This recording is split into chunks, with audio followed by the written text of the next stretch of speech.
राज्यसभा चुनावों के बाद हरियाणा के अंदर घमासान मचा हुआ है। कम से कम 5 लोगों पर यह आरोप लग रहा है कि उन्होंने क्रॉस वोटिंग की है और उन्हीं में से एक व्यक्ति हैं मोहम्मद इजराइल, जो कि विधायक हैं कांग्रेस पार्टी के, और उनके बेटे मेरे साथ मौजूद हैं। उनका नाम है नाजिम चौधरी।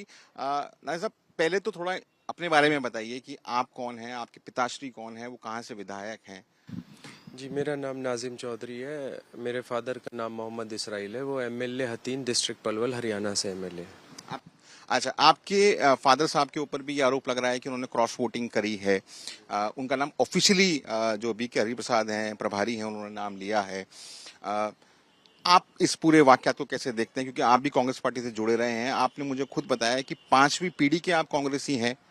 जी जी, पांचवी पीढ़ी का तो मेरी सोशली और पॉलिटिकली एक्टिव है, लेकिन कांग्रेसी जो है मैं तीसरी पीढ़ी से हूँ। अच्छा। और आपने ये भी मुझे मालूमात हुई कि आज आप अपने जो फादर साहब हैं, वालिदैन हैं, उनसे तमाम जो रास्ते हैं या तमाम जो आपकी रिलेशनशिप है उसको तोड़ रहे हैं।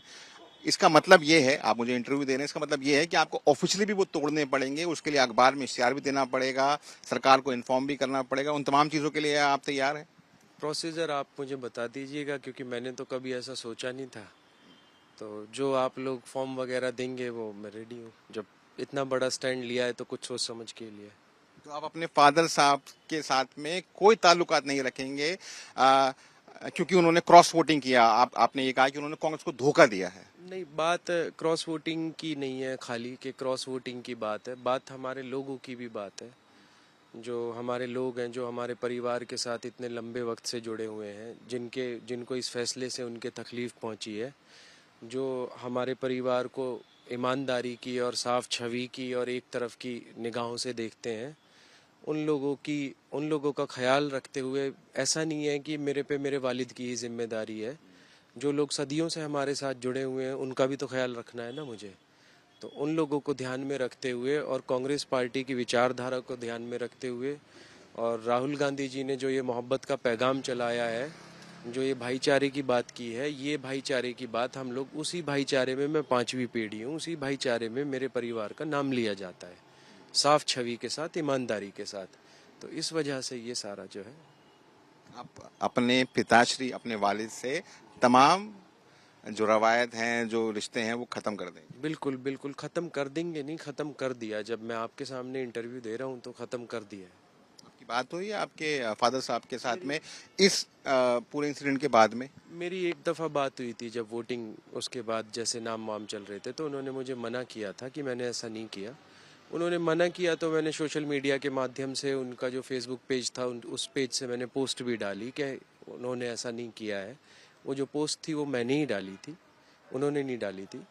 तो उनसे बातचीत हुई, फिर मुझे बाद में पता लगा कि इन्होंने ही ऐसा किया है। तो फिर उसके बाद हम लोगों की फिर बातचीत नहीं हो पाई है। आज फिर ये उसके बाद फिर उसके बाद उनके लोगों की तरफ से मेरे पास काफ़ी मैसेज आए। उनके ही कहने पे हतीन के डीएसपी उसका बीडीपीओ का ट्रांसफ़र कर दिया गया। आज डीसीएसपी ईद पे मेरे घर पे दावत पे आए थे, तो अपोजिशन के एमएलए के घर ये सब तो आता नहीं है। ईद का मौका था तो लोग आ जाते हैं। नहीं, अपोजिशन के एमएलए के तो आजकल फ़ोन नहीं उठाते हैं, तो ईद के मौके पे कहाँ आएंगे, और वो भी डीसीएसपी ज़िले के आला अधिकारी। उनकी सुरक्षा बढ़ा दी गई है। उसके अलावा जो भी बातें हो रही हैं, मतलब सरकार के साथ तालमेल जो भी उनका है, मैं विपक्ष में रहना पसंद करूंगा, राहुल गांधी जी की विचारधारा के साथ रहूंगा, और जो मेरे लोग हैं, जो हमारे पुराने लोग हैं, उनके साथ संघर्ष करूंगा मैं। ऐसा नहीं है कि मैं, ये बात कोई पॉलिटिकल स्टंट है। मैंने अपना घर भी छोड़ दिया है। कुछ एंसेस्ट्रल प्रॉपर्टी ऐसी है जो मेरे नाम थी, 2-4 दिन में मैं वो भी अपने फादर को वापसी उतरवा दूंगा। मेरा जितना भी जो मैं खुद से कर सकूंगा करूंगा। हतीन में ही मैं एक नया घर बनाऊंगा और वहाँ से अपने लोगों की सेवा करूंगा, और जो मेरे लोग कहेंगे, जो हमारे पुराने लोग कहेंगे, मैं उस तरह से आगे जो है अपना जीवन। आपकी और आपके पिताश्री की इस जद्दोजहद में आपकी माताश्री का क्या स्टैंड है? आपकी उनसे भी बात हुई क्या? उनका क्या स्टैंड है? क्या वो दुखी हैं या आपके फैसले के साथ हैं? कैसे वो देख रही हैं? नहीं, मेरी माँ की जहाँ तक बात है, तो वो तो अपने बेटे को भी नहीं छोड़ पाएंगी और अपने पति को भी नहीं छोड़ पाएंगी। तो वो तो बीच में न्यूट्रली समझ लीजिए उन्हें, तो आप तो उनका क्या ही स्टैंड होगा। सिचुएशन ऐसी है। अब इसके अलावा कोई रास्ता बचा नहीं है मेरे पास। आपके फादर साहब ने पहले कहा कि वो इसमें इन्वॉल्व नहीं है, लेकिन जब से उनका नाम आया है तब से खासा उनकी तरफ से कोई रिबटल उस तरीके से नहीं आ रहा है, और अब उनकी प्रोसेस चल रही है कि वो एक्सपेल होंगे पार्टी से। उनको show cause notice already issue हो गया है, सस्पेंड वो करने के लिए उनको कर दिया गया है, एक्सपेल भी करने की बात हो रही है। आपको लगता है कि हरियाणा के अंदर तीसरी बार ऐसा हुआ है, पहले भी 2 बार ऐसा हो चुका है, आपको लगता है कि इस बार एक्शन होगा और जो लोग दोषी हैं उनके खिलाफ कार्रवाई होगी? नहीं, मैं इतना बड़ा नेता तो नहीं हूँ कि मैं ये बता सकूँ आपको कि क्या होगा क्या नहीं होगा, लेकिन मैं आपको सिर्फ इतना कहना चाहता हूँ कि 5 विधायकों ने क्रॉस वोट किया है, 4 के वोट इनवैलिड हुए हैं। जिनके वोट इनवैलिड हुए हैं वो वोट इनवैलिड, आपको भी पता है कि कोई विधायक इतना बेवकूफ़ नहीं होता है कि वोट उसका इस तरह से इनवैलिड हो जाए। वो भी इस सेटिंग के साथ ही हुआ है, पूरी तालमेल के साथ हुआ है। उन 4 लोगों का नाम भी बाहर आना चाहिए। इन 9 के 9 को, जिसमें मेरे फादर भी हैं, इन 9 के 9 के खिलाफ सख्त कार्रवाई होनी चाहिए। इन्हें पार्टी से निकाले जाना चाहिए।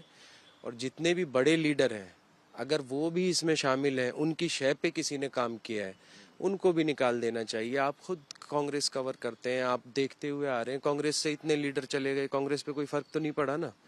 तो तीसरी बार ये हो रहा है, तो पार्टी की तरफ से सख्त एक्शन होना चाहिए। मेरी राहुल गांधी जी से, मल्लिकार्जुन खड़गे जी से यही रिक्वेस्ट है कि कांग्रेस के पास बहुत विकल्प है, बहुत लोग हैं।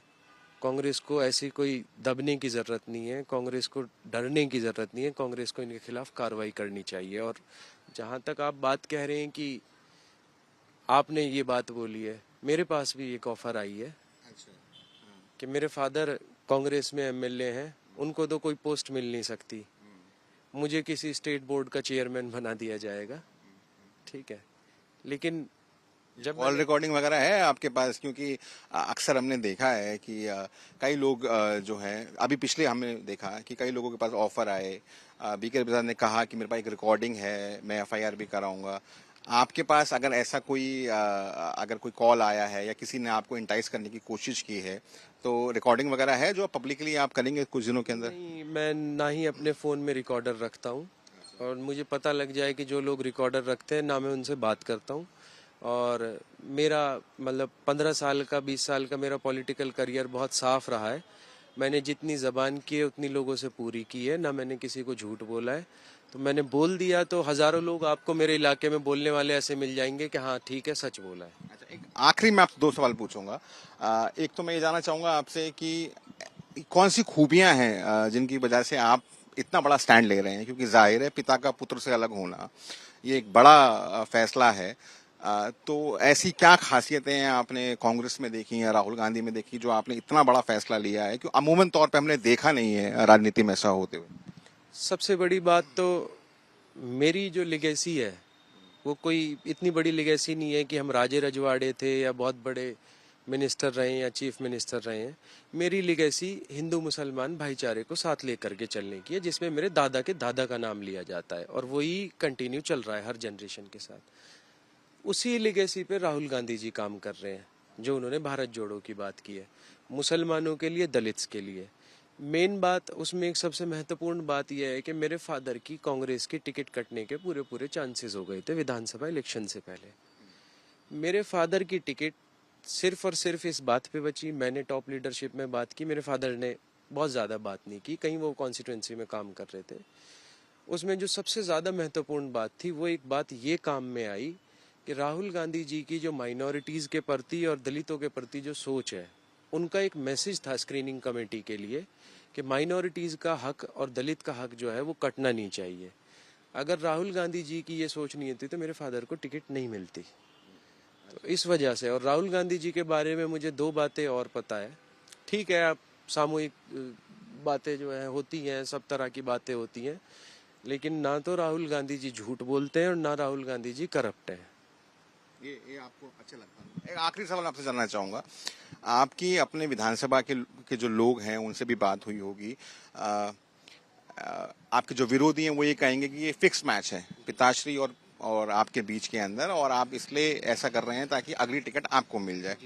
क्या आप गारंटी देना चाहेंगे अपने लोगों को, कांग्रेस के लोगों को, कि देखिए कि ये कोई फिक्स मैच नहीं है और मैं जेन्युइनली जो है अपने पिताश्री से अपनी राह अलहदा कर रहा हूँ? मैं आपको एक बात बताता हूँ, अगर मैं पावर के लिए फिक्स मैच करूंगा ना, पावर तो मैंने आज बीजेपी की ठुकरा दी। मेरे फादर की सिक्योरिटी आज आप जाके देखेंगे तो कैबिनेट मिनिस्टर से कम नहीं है। मैं मेरे फादर का उत्तराधिकारी था वहाँ पे, आप किसी से भी पूछ लीजिए। मेरे फादर का आज एक कैबिनेट मिनिस्टर का दर्जा है, जहाँ डीसीएसपी प्रोटोकॉल में आ रहे हैं, आप समझ जाएंगे ना। वो पावर में ठुकरा के आया हूँ ना, और यहाँ का कोई भरोसा नहीं है कि कब सरकार आएगी, कब क्या होगा। अगर मैं पावर के लिए ये सब करूँगा तो मैं बीजेपी में ही रहता ना आज उनके साथ। अब मुझे मेरी पार्टी नेतृत्व से कोई ऐसी डिमांड नहीं है कि मुझे कोई पद दिया जाए, मुझे कोई पावर दी जाए। मेरी लॉयल्टी उनके लिए है, मेरे लोगों के लिए है। जिस दिन मेरे लोगों को, मेरी पार्टी को लगे, जिस दिन 10 साल में, 20 साल में, 30 साल में कि हाँ मैं किसी लायक हूँ, मुझे किसी लायक समझे, उन्हें भरोसा हो जाए, तो कुछ सोच लें। अदरवाइज नहीं भी सोचेंगे, मुझे कोई दिक्कत नहीं है। मैं सब कुछ छोड़ के आया हूँ ना। जब मैंने अपने आज ईद भी है वैसे। हाँ। इसी ईद के मौके पे मैंने अपने फादर की दौलत और शोहरत दोनों को ठुकरा के आया हूँ। तो मुझे कोई ऐसी भविष्य की चिंता नहीं है, मेरे मन में कोई ऐसा लालच नहीं है। अल्लाह ताला का एहसान है कि अल्लाह ने मुझे इस तरह का किरदार दिया है कि मैं हलाल रोजी रोटी कमा रहा हूँ पिछले 12-13 साल से। मेरे करियर में मेरा जो बिजनेस है या फिर जिस तरीके से मैं अपनी रोजी रोटी कमा रहा हूँ, उसमें मेरे फादर का कोई इन्वॉल्वमेंट नहीं है। तो अपनी रोजी रोटी कमा रहे हैं, सिर उठा के जिएंगे ना। शुक्रिया मुझसे बात करने के लिए। ये थे नाजिम चौधरी, साफ तौर पर कहते हुए कि इन्होंने अपने तमाम ताल्लुकात अपने फादर साहब के साथ में ख़त्म कर लिए हैं। वो कांग्रेस से विधायक हैं, उनके ऊपर आरोप लग रहे हैं कि उन्होंने क्रॉस वोटिंग की है, और उन्होंने साफ कहा कि वो राहुल गांधी और कांग्रेस की पार्टी की विचारधारा से प्रेरित हैं और लगातार पार्टी के साथ काम करते रहेंगे। उन्होंने यहाँ तक कहा कि आप मुझे फॉर्म्स दे दीजिए, जिन फॉर्म्स को भरकर मैं अपने परिवार, अपने पिताश्री से अलग हो सकता हूँ, और उनको मैं भरकर ऑफिशियली अलग भी हो जाऊंगा और पार्टी के साथ में लगातार काम करता रहूंगा। अनिल जसपत, मैं राहुल गौतम, आज तक के लिए।